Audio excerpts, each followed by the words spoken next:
egalitarianism as a philosophy is one thing, but the actual consequences of it mean things like resenting other people's good fortune. Right. All right. So one response to the gap, again, I return to this gap between African Americans and other Americans, affirmative action. Yes. Which brings us back to your alma mater, Harvard. According to I'll never live it down. You'll never live it down, yes.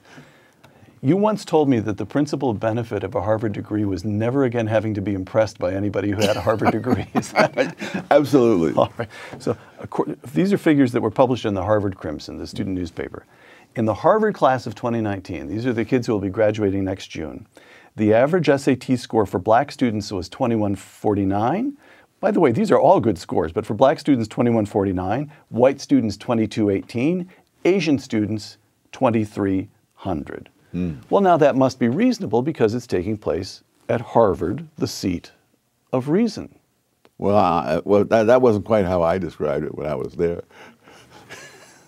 Affirmative action. Is that we ought not to be doing this? You know, there are various laws and policies that benefit one group at the expense of another. But I think affirmative action has the distinction of being one that it harms everybody, though in different ways. And so there's a lot of evidence that there are black kids who have all the qualifications to be successes in college, who nevertheless are failures because they are systematically mismatched with institutions whose standards they don't meet, even though they may meet the standards of 80 or 90% of the colleges in America. I remember first aware of this when I was teaching at Cornell, and I found that half the black students at Cornell were on some kind of academic probation. And so I went over to the administration building and looked up the SATs of these students. The average black student at Cornell at that time scored at the 75th percentile. Which is pretty darn good. Yes. And so that means that in most colleges in this country, they would have no trouble, and many of them would be on the dean's list. But at Cornell, the average liberal arts student at that time was in the 99th percentile. And when you're teaching the students like that, you teach at a pace that most people of any race cannot keep up with. And it was always complained that I was assigning all kinds of reading. But heck, I'm teaching kids who are in the top 1%. They can keep up with the reading that I'm assigning. So Cornell was taking very talented black kids and spending 4 years teaching them to feel inadequate. Yes, and succeeding at that. A couple quotations. These are both from the last affirmative action case to reach the Supreme Court, last big affirmative action case to reach the Supreme Court, 2003, Grutter versus Bollinger. Here's the majority opinion, which was written by Justice Sandra Day O'Connor. Quote, "The court expects that 25 years from now, the use of racial preferences will no longer be necessary. This upholding the use of, in a decision, 5-4 decision, upholding the use of racial preferences." Now, that's quotation one. Here's quotation two, Justice Clarence Thomas, in a dissent. Quote, "I believe that blacks can achieve in every avenue of American life without the meddling of university administrators.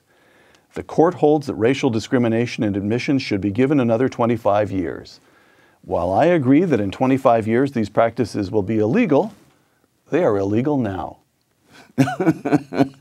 Close quote. So what do you do with the argument that Justice O'Connor, writing that majority opinion, there's something of the constrained vision there. Look, we have all universities across the country are using these racial preferences as the basis of admission. The best we can hope to do is tell them they ought not to be doing it, that they should be developing other standards, and give them a clock.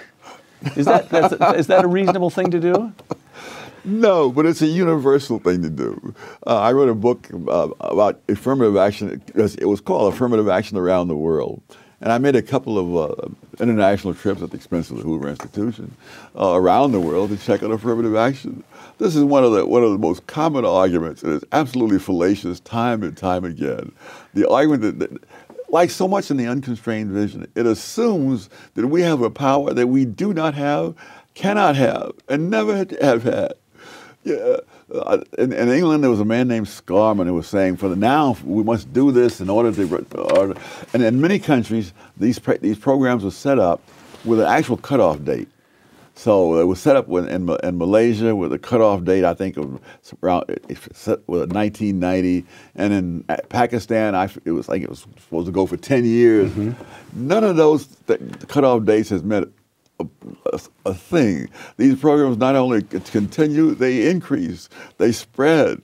So the idea that you can control the future because of these wonderful sounding words, I can't think of a country in the world where that's ever happened. In the case of Pakistan, they did have an actual cutoff date. And because the people in East Pakistan were, for whatever historical reason, way behind the people in West Pakistan. And so there's these preferences for the East Pakistanis. Now, before time for this thing to expire, the East Pakistanis seceded from Pakistan and formed a new nation of Bangladesh. Bangladesh, right. And the preferences continued right on because there were other groups that had been added to it. And so once you get the constituency, you can't say no to them. I see. It is an argument that has never worked out anywhere that I've been able to check. All right.